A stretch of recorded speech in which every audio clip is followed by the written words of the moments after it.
The most complicated table type by far is the Treeview. Several steps are required to prepare the source data, as well as the Treeview itself. First of all, in this demo we read the project subdirectory tree. To do that, we use the Blueprint File Utilities plugins function find recursive, and store only the directories.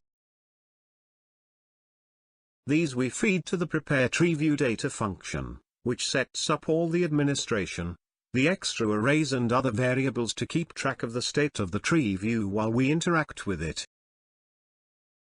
It outputs the total number of rows and columns for the current Treeview, and we take these to set our current table dimensions. To make the TableWidget plugin produce a Treeview, we need to set this single switch. Enable Treeview. We can additionally decide whether to start displaying a Treeview fully expanded, or fully collapsed. We also need to define some Treeview-specific textures in the Set Treeview button options event. Here we use the chevron images, more specifically, the Treeview chevron down, and chevron angled, for the expanded and collapsed button respectively. We do not have a separate image for the Treeview subroot marker. So instead, we use the down chevron again. But we rotate it. As you can see, for each of the 3 images we provide scaling and different angles that allow us to distinguish them, even if we provide just a single texture. And of course we also give them different colors. Expanded is orange. Collapsed is blue, and the subroot marker is purple. The result looks like this.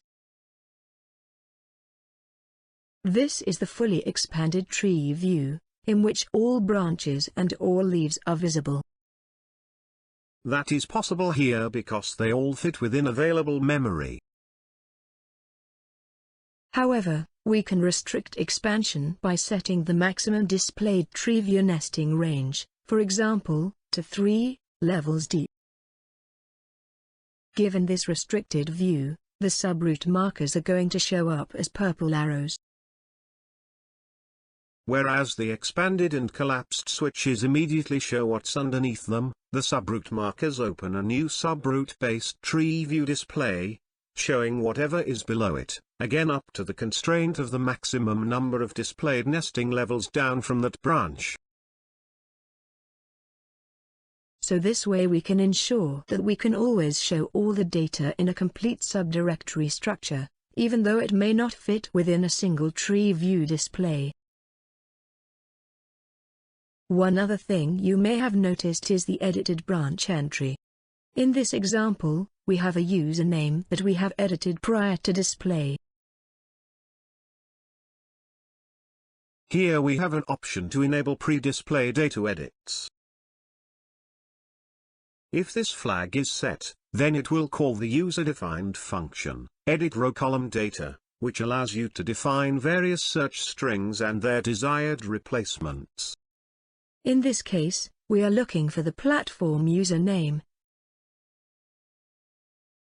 so we can replace it with this alternative string we provide. This new string, as you can see, is displayed here.